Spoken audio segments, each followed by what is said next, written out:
sobre o princípio em alemão do direito romano. Quem mandou? Foi o Lucas que mandou? Eu queria que quem me mandou aquela pergunta, já tinha acabado a aula, me reenviasse aquilo por e-mail, que eu queria entender melhor a pergunta, tá? Acho que foi o Lucas. Utilitätsprinzips, era em alemão, tá? Então, esse é o primeiro pedido. Quem me mandou aquela pergunta, que me mande de novo. Segunda pergunta. O Mike, que me mandou o e-mail da academia, está assistindo essa aula, não? Você está por aí, Mike? Como é que eu vou saber? Tem que olhar aqui nas pessoas, né? Para ver se você está por aqui. JKL. Não, ele não está aqui. Ele me fez uma pergunta sobre conservação do contrato e academia. Eu quero esperar ele entrar na sala. Se ele entrar depois, eu respondo isso sobre 317, revisão do contrato e o problema de academia. Academia de ginástica, né? Que lá em Portugal eles chamam de ginásio, que lá a academia é para... Está na aula de processo, né? Tá bom. Eu respondo na quarta-feira que vem para o Mike. Pode deixar, mas me lembrem de na quarta-feira que vem falar de academia e suspensão do contrato, tá bom? Bom, meus amigos, vamos trabalhar a sexta forma de pagamento indireto ou de modos indiretos de extinção da obrigação. E a sexta forma é a remissão. A remissão é também chamada de perdão da dívida. Artigos 385 e a 388 do Código Civil. Como já vimos lá atrás, o verbo para remissão é remitir. Não confundam com remissão com C cedilha, cujo verbo é remir.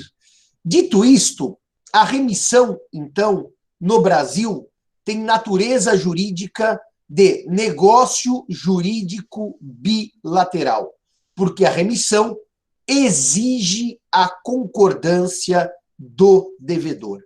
Exige a concordância do devedor. E esse é o texto do artigo 385 do Código Civil, que vai dizer: a remissão da dívida, vírgula, aceita pelo devedor, extingue a obrigação.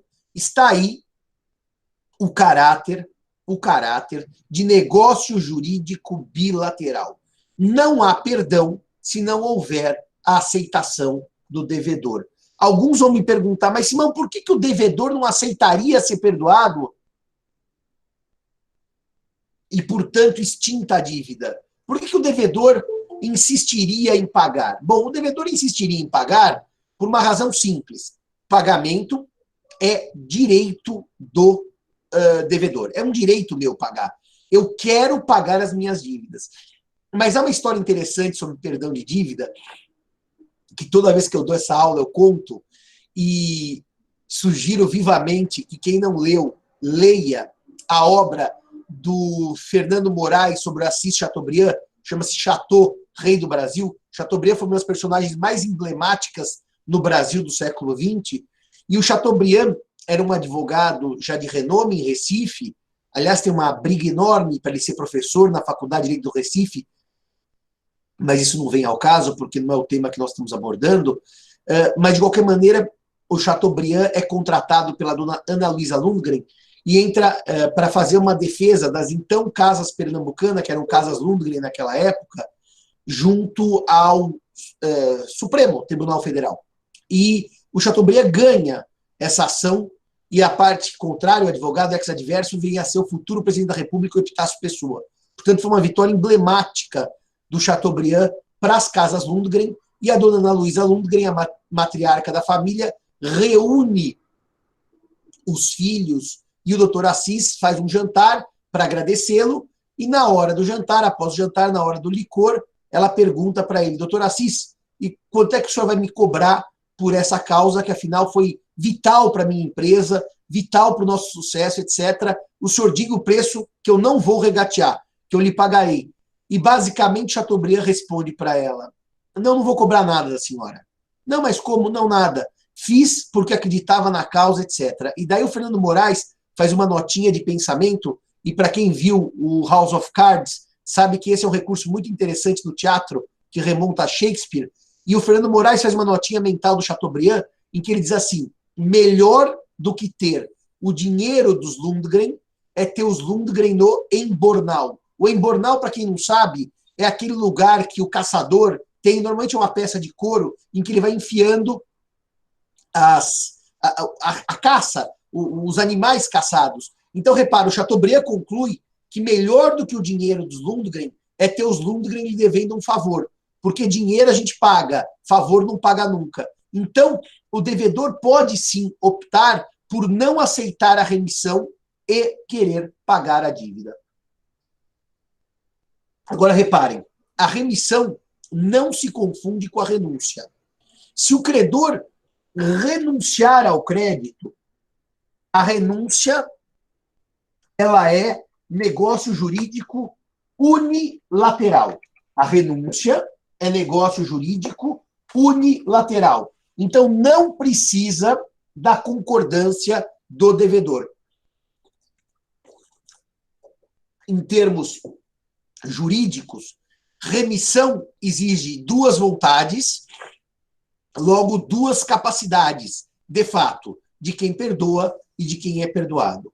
Renúncia não. É um negócio jurídico unilateral, eu renuncio ao crédito, eu não preciso da concordância do devedor e, portanto, a renúncia só exige capacidade do renunciante. Só exige capacidade do renunciante. Qual é o objeto da remissão? Qualquer direito patrimonial de caráter privado. Por que caráter privado? O direito público não perdoa dívidas. O direito público anistia dívidas. E, normalmente, as anistias são aprovadas pelo poder legislativo. Elas podem ser até de iniciativa do executivo, mas quem anistia a dívida é o poder legislativo. Aliás, vira e mexe, no Brasil, a anistia de certos tributos por decisão dos órgãos públicos. Portanto, a remissão que tratamos é um instituto tipicamente de direito privado. Há duas espécies de remissão: a expressa e a tácita. A expressa e a tácita. A expressa decorre da manifestação de vontade das partes. Bruna, quero perdoar o que você me deve em razão da pandemia. Bruna diz, eu aceito. Isso é uma declaração expressa, por escrito ou verbal. A lei não exige forma escrita para a remissão.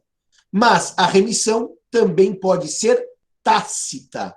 E será tácita quando eu pratico atos, como credor, incompatíveis à conservação do crédito. Incompatíveis à conservação do crédito.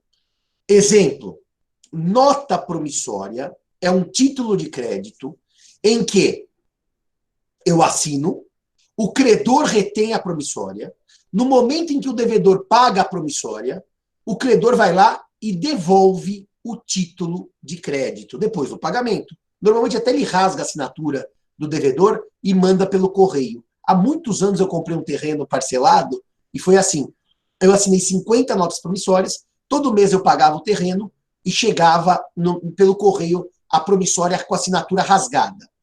Se o credor devolve a promissória antes do pagamento, isso pressupõe perdão da dívida, porque notas promissórias são normalmente só devolvidas após o pagamento. Da mesma maneira, se eu desse um cheque para o Marcelo Cairala, outro dia o Marcelo Cairala comprou essa belíssima câmera, porque a minha câmera anterior era incompatível com o computador, para começar essas aulas virtuais, e aí eu transferi dinheiro ao Marcelo. Mas eu podia ter dado um velho e bom cheque ao Marcelo. Se eu dou um cheque ao Marcelo e o Marcelo me devolve o cheque, é porque ele está perdoando a dívida. Quem quer cobrar a dívida, deposita o cheque para se ver satisfeito. Portanto, a devolução do cheque implica perdão. Agora, reparem. Reparem aqui. O Código Civil vai dizer isto no artigo 386 do Código Civil. Marcelo, faz a leitura do 386, que eu vou procurar um outro artigo que eu quero comparar com o 386, por favor. Faz a leitura, por gentileza. Bom dia, professor. Bom dia, pessoal. Artigo 386. A devolução voluntária do título da obrigação, quando por escrito particular, prova desoneração do devedor e de seus coobrigados, se o credor for capaz de alienar e o devedor capaz de adquirir. Por que a capacidade é exigida? Porque, por óbvio, se eu estou tratando de perdão por devolução do título, perdão exige capacidade de quem perdoa e capacidade de quem é perdoado. Deixa eu fazer uma nota para vocês agora aqui, que eu quero comparar dois artigos do Código Civil, que são esses daqui, o 386 e o 324.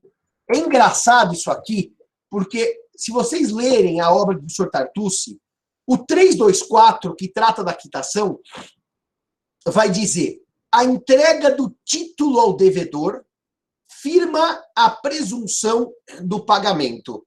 E o 386 vai dizer: a devolução voluntária do título da obrigação, quando por escrito particular, prova desoneração do devedor. Reparem que há uma leitura que faz o professor Tartucci, que é a seguinte: quando eu tenho uma confissão de dívida e eu devolvo a confissão de dívida, perdão, porque a confissão de dívida é um escrito particular. Quando eu tenho uma promissória e eu devolvo a promissória, é quitação, porque o 324 fala em entrega de título. Quer dizer, para o professor Tartucci, se o título consistir num escrito particular, a devolução do escrito é perdão. Se o documento consistir em um título de crédito, a devolução implica quitação. Eu tenho uma leitura diferente dos dispositivos. E eu vou interromper o compartilhamento para explicar para vocês. A entrega de um instrumento escrito ou de um título de crédito pode gerar quitação ou pode implicar perdão. Isso depende do título de crédito que é restituído e das circunstâncias negociais que envolvam aquela devolução. Deixa eu dar um exemplo para vocês bem claro. Quando eu recebo cheque, que ninguém mais recebe, é um título de crédito em total desuso, e devolvo ao emitente o cheque, evidentemente que eu estou perdoando, porque quem recebe cheque e quer cobrar, deposita o cheque na sua conta para que o banco sacado faça o pagamento. Quando eu tenho uma nota promissória e devolvo o título após o vencimento,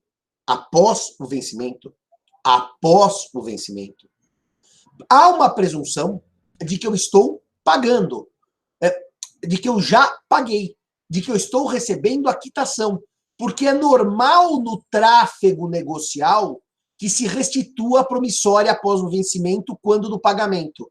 É normal no tráfego negocial que aquele que paga e emitiu a promissória tenha a promissória devolvida, o título restituído. Então, senhores, eu, Simão, aqui no Código Civil comentado, esse aqui que está aqui na minha mão, eu disse o seguinte, que a devolução do título, de vez em quando as minhas limitações da internet, elas se avolumam, tá certo? Porque nesses tempos de pandemia, eu estou até me superando em termos de internet, em termos de recursos eletrônicos em geral. Apesar que outro dia o Fígaro me mandou uns episódios especiais de Doctor Who para gravar, e eu não consegui gravar, porque eu falei para o Fígaro, minhas limitações já chegaram até o máximo que eu podia. Deixa eu ver onde é que eu falo isso. Se o credor restitui ao devedor nota promissória. Isso porque sem o título a cobrança não seria possível.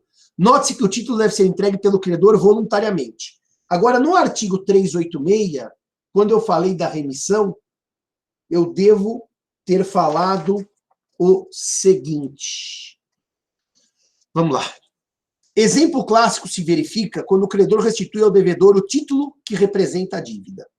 Eu estou falando de devolver o título como forma de perdão.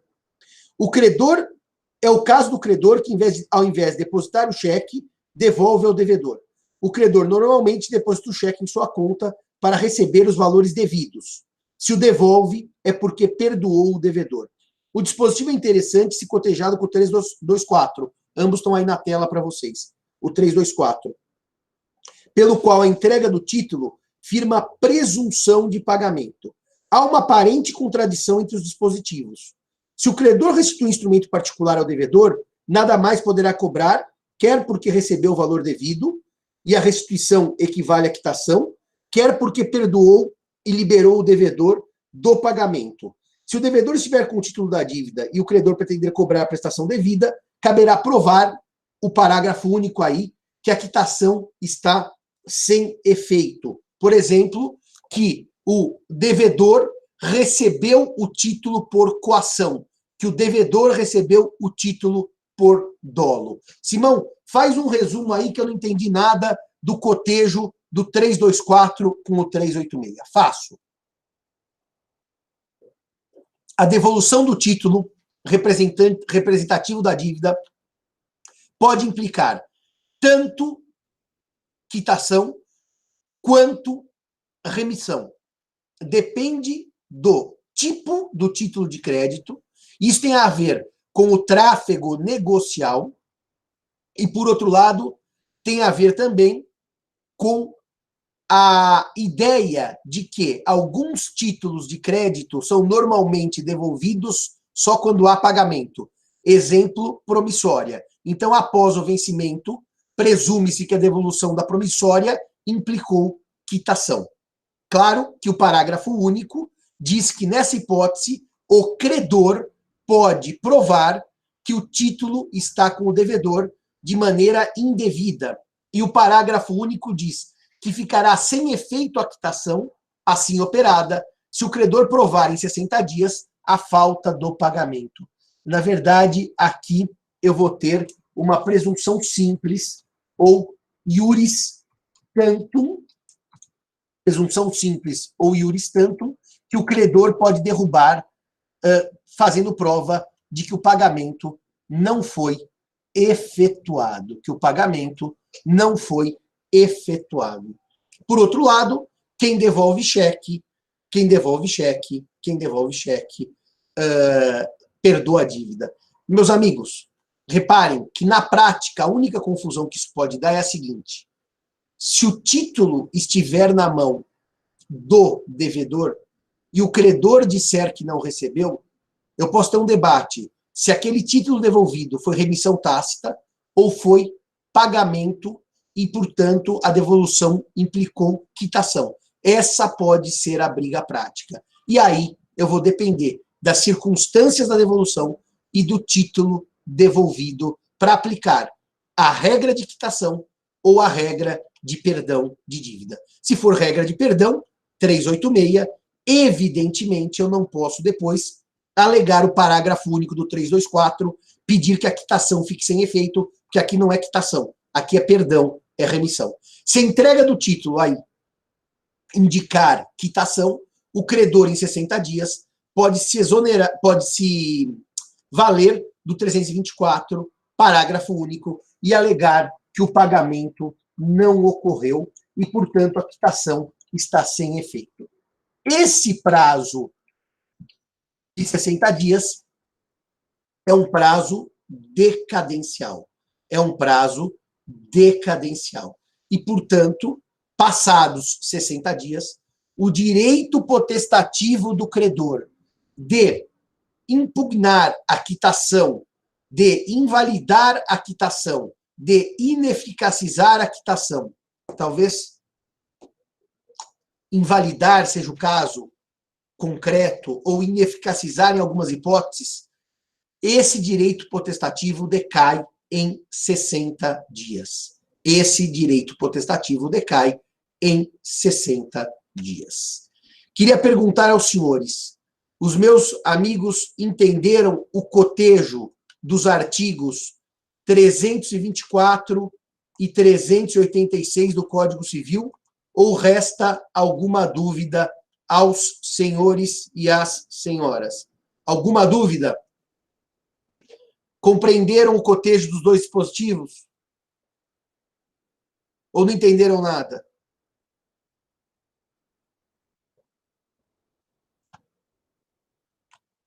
Vamos ver aqui no chat. Só o Arthur respondeu. Nicole, Guilherme. 3 pessoas de 72. Ninguém entendeu nada. Isabela. Bom, eu vou tomar que esses 5 alunos que responderam pela classe, então compreenderam a noção. O professor nos pode alegar analogia entre o 324 e 386? Não. São normas excludentes, não são analógicas. Uma implica perdão, a outra implica pagamento. São efeitos jurídicos distintos. Por quê? Se houve pagamento, houve deslocamento patrimonial. Se houve perdão, não houve deslocamento patrimonial, em que pesem ambos os institutos extinguirem a obrigação. Se houve quitação, o credor pode invocar o parágrafo único do 324. Se houve remissão, o credor não pode invocar o parágrafo único do 324. Portanto, não são institutos, não posso aplicar essas regras por analogia. São regras distintas. Agora aqui vai entrar um momento da conversa que eu gosto muito, que os senhores acertam sem ler a lei. Sem ler a lei. Eu chego ao banco, peço dinheiro emprestado, e daí o banco diz, para te emprestar 5 mil reais, eu quero um objeto em garantia. E eu dou em garantia o relógio de ouro pertencente ao meu avô. E entrego o relógio de ouro ao banco. Quando eu entrego ao banco uma garantia dada em bem móvel, essa garantia real se chama, já falei em aulas pretéritas, a garantia sobre imóveis se chama hipoteca. A garantia sobre bens móveis se chama penhor, penhor, penhor. Então, o relógio, qual é o verbo? É penhorado ou é empenhado em favor do banco? Qual é o verbo correto quando eu dou o relógio em penhor? Empenhado em favor do banco. Perfeito. Então, o banco credita 5 mil reais na minha conta e fica com o relógio de ouro do meu avô em penhor. No dia seguinte, o gerente me liga e diz assim, doutor Simão, o senhor é um bom cliente, o banco resolveu abrir mão da garantia, está lhe restituindo o relógio.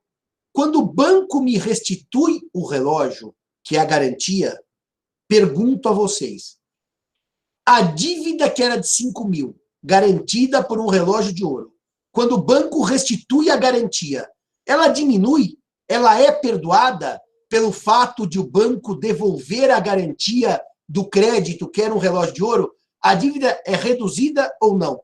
Guilherme diz que não. Quero outras opiniões. Gabriela diz que não. A Melina diz que não.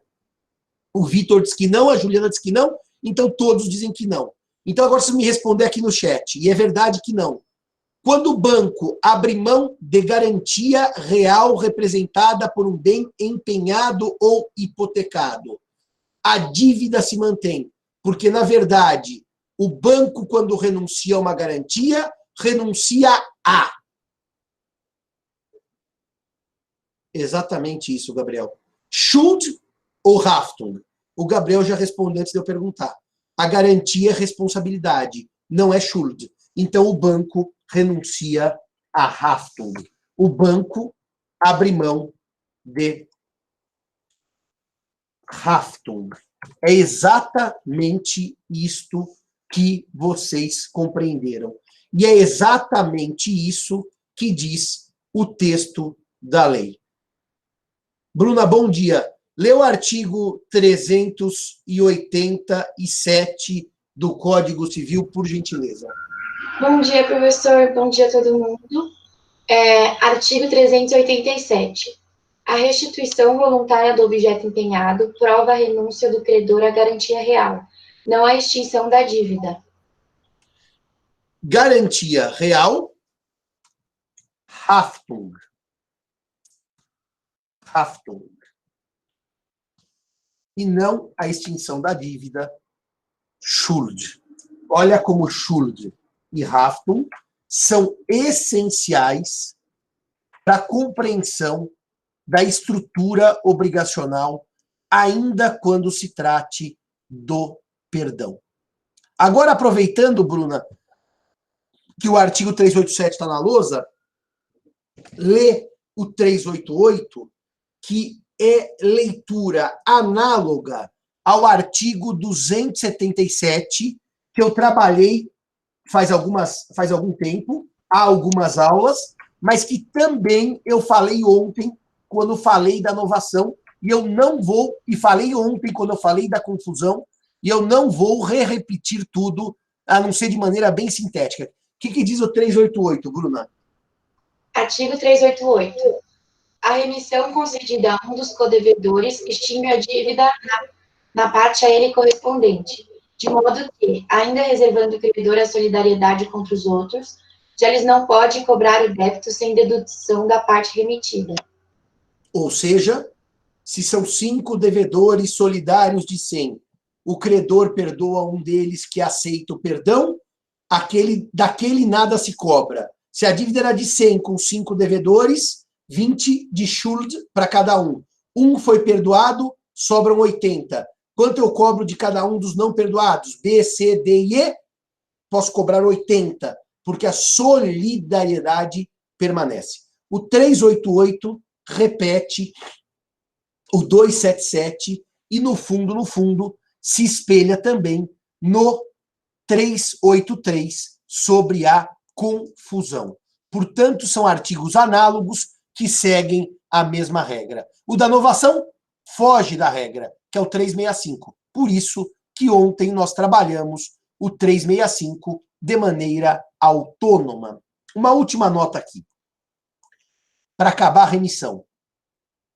A remissão aceita pelo devedor extingue a obrigação, mas sem prejuízo de terceiro. É curioso isso daqui, o sem prejuízo de terceiro, que eu falo que ninguém pode fazer gentileza, é um provérbio antigo do interior, com o chapéu alheio.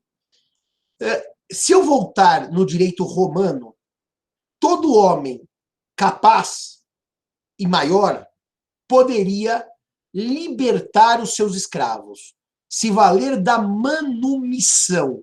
Mas Justiniano, nas Institutas, diz que se isto não prejudicar os seus credores. Reparem, o escravo em Roma, olha como o direito civil não muda. O escravo em Roma era patrimônio. E se era patrimônio meu, eu, dono, podia abrir mão do meu patrimônio, libertando os meus escravos. Mas não poderia fazê-lo se isso implicasse prejudicar os meus credores. Porque, afinal, os meus escravos, meu patrimônio, podia ser penhorado pelos meus credores. Direito civil brasileiro. A deve para B e B deve para C. A, que deve para B, pode ser por B perdoado. Não há nenhum problema. Mas, se o perdão de B com relação a devedor A, você está perdoado, ele diz muito obrigado, prejudicar C, para C o perdão é ineficaz. Então, reparem, Simão deve para Bruna, que deve para Marcelo. Bruna perdoa Simão, e Simão aceita extinção da dívida.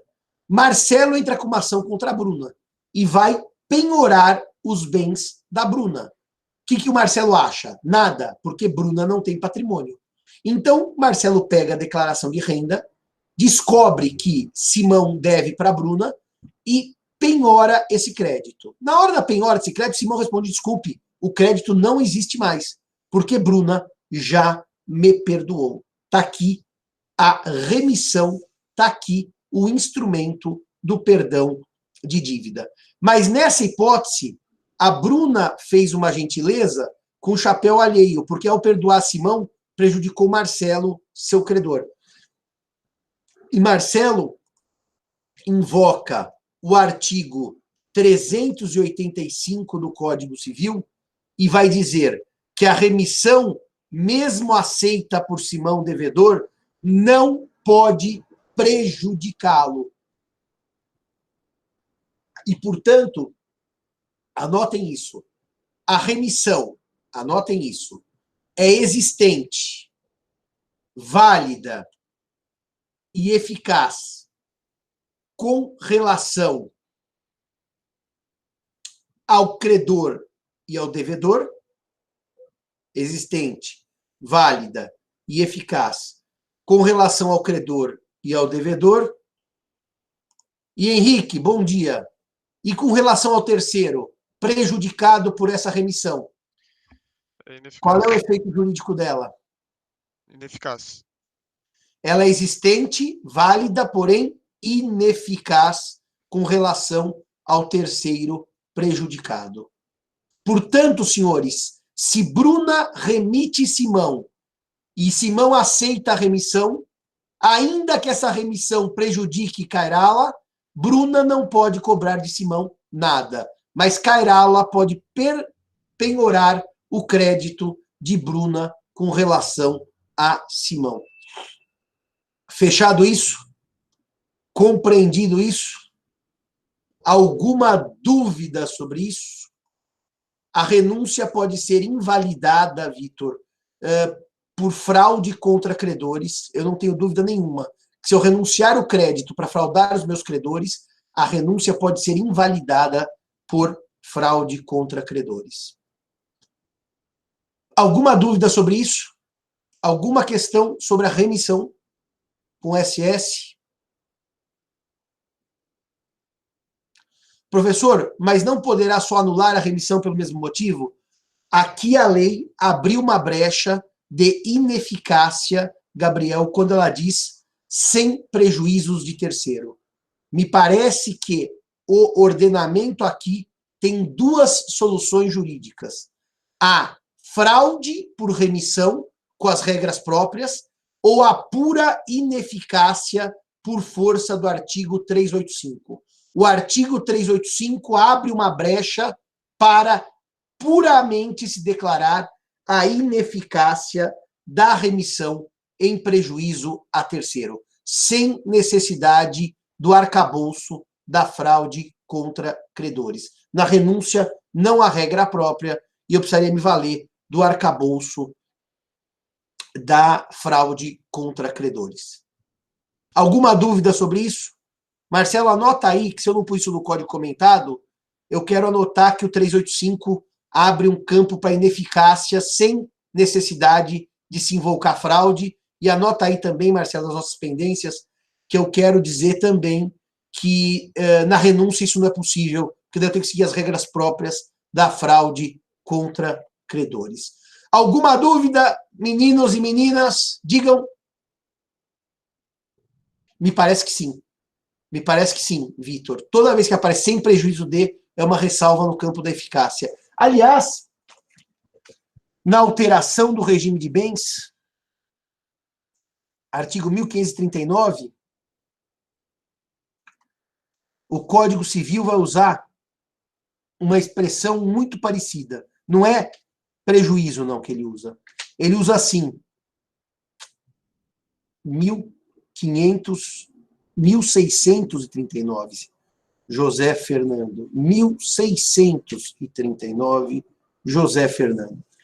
É admissível alteração do regime de bens mediante autorização em pedido motivado de ambos os cônjuges, apuradas a procedência das razões invocadas e ressalvados os direitos de terceiros. O 1639, parágrafo 2º, fala em ressalva de direitos de terceiros. Também é campo da eficácia, não é campo da validade. Mais alguma dúvida, senhores, senhoras e senhoritas? Biasi, você está assistindo a aula ou está dormindo, Biasi? Estou atento aqui, professor, atento. Achei interessantíssima essa pergunta sobre a fraude contra credores. Achei muito propícia também essa comparação com a remissão e a possibilidade dos dois caminhos no caso da remissão. Muito, muito pertinente mesmo. O professor Biasi, Curitiba faz frio? São Paulo está frio hoje, frio e chuvoso. Frio. Frio, João? Ô, professor, acho que não foi minha resposta. Eu disse não. Frio e chuva. Frio e chuva. Além do frio, a chuva. Frio, chuva e pandemia, Biasi. É o pandemia. Tempestade perfeita, tá certo? Senhores e senhoras... Nós vamos bem assim. Senhores, senhoras e senhoritas, tudo ok? Deem ok aí no chat para poder prosseguir para o próximo ponto da aula. Tudo ok? Ok. São 8 horas. Eu vou fazer um intervalo, então, de 10 minutos. E daí eu vou começar trabalhando com os senhores. O chamado pagamento em consignação. É verdade, Fábio. A natureza reflete nosso humor com relação à quarentena. É a pura verdade. Aliás, se os senhores tivessem visto o meu humor na terça-feira, os senhores teriam visto que meu humor era mais que pandêmico. Era um humor absolutamente de fúria. Mas já passou. Já dizia minha afinada avó, não há mal que sempre dure, nem bem que nunca se acabe. Estou cansado, estou muito cansado. Fechamos esta aula e voltamos daqui a 10 minutos após o café do professor Simão. Abraço a todos.